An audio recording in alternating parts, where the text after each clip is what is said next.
আসসালামু আলাইকুম দর্শক,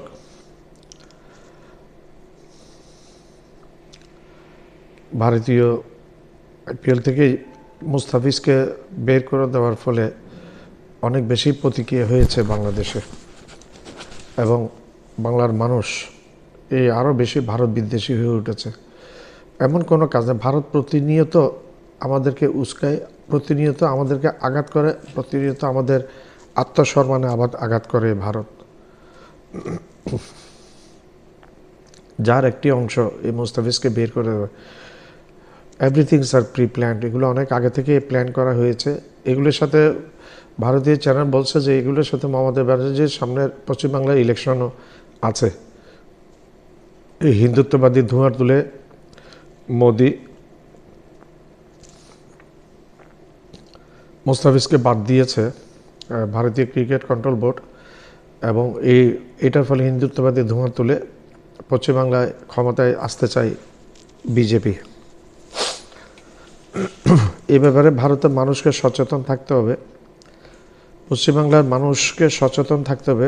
বিজেপিকে যদি ক্ষমতা দেয়, ক্ষমতা আনা এবং নেওয়ার মালিক হচ্ছে আল্লাহ মানুষের উপর করে, কিন্তু পশ্চিমবাংলার মানুষকে আহ্বান জানায় আপনারা এই চরমপন্থী বিজেপি সরকারকে অন্তত পশ্চিমবাংলা আনতে দিয়েন না, ক্ষমতা আসতে দিয়েন না। আসতে দিলে আপনাদের জন্য বিপদ হবে, যে বিপদ থেকে আজীবন আপনারা আর কেটে উঠতে পারবেন না। এখন বাংলাদেশে চিফ অ্যাডভাইজার ডক্টর ইউনূস কড়া ভাষণ দিয়েছেন এই মুস্তাফিজকে বের করে দেওয়ার ফলে টিম থেকে, এবং আইনমন্ত্রী আসিফ মাহমুদও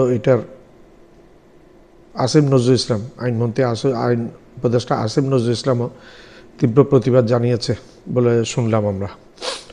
যদিও আসিফ নজরুলকে ভারতের এজেন্ট বলে অনেকেই মূল্যায়ন করে, অনেকে বলে ভারতের এজেন্ট, জানি না, এটা গড নোস অনলি, আল্লাহ জানে উনি কার এজেন্ট। এখন ভারতের মধ্যে আরও, বাংলাদেশের মধ্যে ভারত আরও আগুনের মধ্যে ঘি ঢেলে দিল। ভারতের তো এমনি জনপ্রিয়তা নেই, এদেশের মধ্যে আরও যেন জনপ্রিয়তা চলে যায় সেরকমই কাজ করছে বিজেপি সরকার। এটা নরেন্দ্র মোদীর হুকুমে এগুলো বন্ধ হচ্ছে, যেহেতু ওনার উপর বর্তায়, যেহেতু উনি ভারতের প্রধানমন্ত্রী, উনি চরম মুসলিম বিদ্বেষী, উনি চরম মুসলিম বিদ্বেষী এবং মুসলিম হত্যাকারী।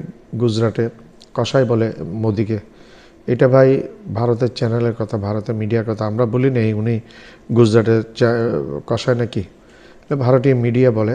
এবং ওনার উপর এটা জানতাম যে ওনার উপর স্যাংশন ছিল আমেরিকার, উনি যখন গুজরাটের মুখ্যমন্ত্রী ছিল, পরে যখন প্রধানমন্ত্রী হলো তখন এই স্যাংশনটা উঠিয়ে নিয়ে গেছে আমেরিকা, কারণ ভারতের প্রধানমন্ত্রী আমেরিকাতে যেতে হবে এই কারণে। এখন কথা হচ্ছে কি লাভ পেল ভারত, এই ভারতের উগ্র হিন্দুত্ববাদী শক্তিগুলোর কাছে ভারতের মোদি তাদের সাথে একমত হয়ে বের করে দিল মুস্তাফিজকে। এটা তো ভারতের জয়শঙ্কর আসছে বিএনপির সাথে সম্পর্ক করার জন্য, তো এটা তো তার বিপরীতে কাজ হলো, তার বিপরীতে কাজ হয়ে গেল।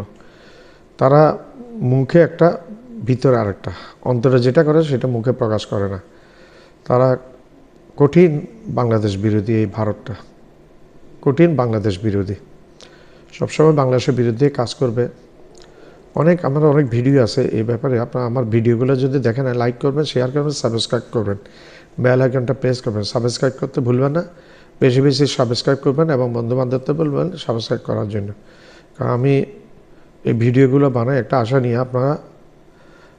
আপনারা যদি সাবস্ক্রাইব করেন, লাইক করেন, শেয়ার করেন, বেল আইকনটা প্রেস করেন, তাহলে আমার ভিডিও বানানো সার্থক করতে হবে।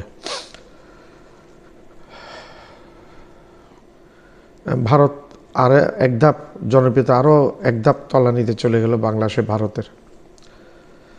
বাংলাদেশের মানুষ কিন্তু ভারতকে এখন পছন্দ করে না, বিজেপি সরকারকে পছন্দ করে না। হ্যাঁ, পছন্দ করার দল আছে, সেটা হচ্ছে আওয়ামী লীগ, জাতীয় পার্টি। তারা যদিও অস্তিত্বের সম্মুখীন, দোনো পার্টি ইলেকশনে দাঁড়াতে পারছে না, অস্তিত্বের সম্মুখীন হয়ে গেছে তারা। নিশ্চিহ্ন হয়ে যাচ্ছে।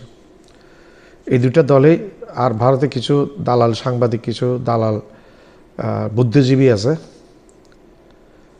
তারা এই ভারতের দালালি করে তারা মনে আনন্দ বোধ করে, চাকর হয়ে থাকতে ভালোবাসে। তারা মোদির চাকর হয়ে থাকতে খুবই পছন্দ করে, যার কারণে তারা স্বাধীনতা বুঝে না, কোনটা স্বাধীন কোনটা পরাধীন সেটা বুঝে না। তাদেরকে সহজেই টাকা দিয়ে কিনা যায়। বুদ্ধিজীবী নামধারী, আমি নামগুলো প্রকাশ করছি না, আপনারাই বুঝে নেবেন। বিভিন্ন মিডিয়া চ্যানেল যখন দেখতে থাকবেন তখন বুঝতে পারবেন কে কোন দিকে করছে। তো ভারতে আফটার অল ভারতের জন্য ক্ষতি হয়ে গেছে। এখন ডক্টর ইউনূস সাহেব যে সিদ্ধান্ত নিয়েছেন, পরবর্তী যে সরকার আসবে সে সরকারের পক্ষে কঠিন হবে সিদ্ধান্ত বদলানো। কারণ ওই সরকারকে, ধরুন জামাত আসলো, তাহলে জামাতের পক্ষে, অথবা বিএনপি আসলো, যেই দলই ক্ষমতায় আসুক, তাদেরকে বুঝে শুনে পদক্ষেপ না নিলে প্রবল প্রতিরোধের মুখে পড়বে বাংলাদেশে 1 বছরের মাথায়, 1.5 বছরের মাথায়, যা তারা কাটিয়ে উঠতে পারবে না। হাসিনা তো পালিয়ে বাসছে দিল্লিতে, এদেরকে দিল্লিতে নিবে না, এদেরকে বঙ্গোপসাগরে চলে যেতে হবে। তো মনে রাখতে হবে, বাংলাদেশের মানুষের সাথে এই সমস্ত 2 নম্বরই করে, ভারতের সাথে দালালি করে, ভারতের কথায় চলাবে, দেশকে হাসিনার মতো ফিরিয়ে দেবে, এগুলি করতে গেলে বিপদ আসবে, এটা নো ডাউট। বাংলাদেশের মানুষ ভারতকে পছন্দ করে না। এখন যে পাকিস্তান আমাদের শত্রু ছিল 71-এ, বাংলাদেশের মানুষ পাকিস্তানের বিপক্ষে ছিল, পাকিস্তানের কার্যকলাপ। সে পাকিস্তান এখন আমাদেরকে সব দিক দিয়ে সাহায্য করার জন্য তৈরি হয়ে আছে, এবং শোনা যাচ্ছে ওইখান থেকে আমাদের সেনাবাহিনী ওইখানে যাবে, বিমান বাহিনী যাবে। যে যে বিমানগুলো পাকিস্তান থেকে কিনছে, ফাইটার প্লেন, এগুলো ট্রেনিংয়ের জন্য পাইলটগুলো যাবে, বাংলাদেশের সেনাবাহিনী যাবে, এবং তাদের থেকে, পাকিস্তানের সেনাবাহিনী থেকে উন্নত ট্রেনিং নিবে। কারণ পাকিস্তানের সেনাবাহিনী একটা অভিজ্ঞতা আছে, ভারত পাকিস্তান যুদ্ধের একাধিকবার অভিজ্ঞতা আছে, প্রতিবারে ভারত পরাজিত হয়েছে পাকিস্তানের সাথে। আর পাকিস্তান বলছে যে যদি ভারত বাংলাদেশকে আক্রমণ করে, বাংলাদেশের দিয়ে চোখ তুলে তাকায়, তাহলে পাকিস্তানের মিসাইল একটাও ব্যর্থ হবে না ভারতের লক্ষ্যবস্তু। সারা ভারত লক্ষ্যবস্তু আছে পাকিস্তানের মিসাইলের আওতায়। আর পাকিস্তান ভারতের মতো একটা পারমাণবিক শক্তিশালী দেশ, কিন্তু পাকিস্তানের পারমাণবিক শক্তি ভারতের থেকে অনেক গুণ বেশি। আমার চ্যানেলটা লাইক করবেন, শেয়ার করবেন, সাবস্ক্রাইব করবেন, বেল আইকনটা প্রেস করবেন, সাবস্ক্রাইব করতে ভুলবেন না। আবার বলছি, আমার চ্যানেলটা লাইক করবেন, শেয়ার করবেন, সাবস্ক্রাইব করবেন, বেল আইকনটা প্রেস করবেন, সাবস্ক্রাইব করবেন, সাবস্ক্রাইব করতে ভুলবেন না।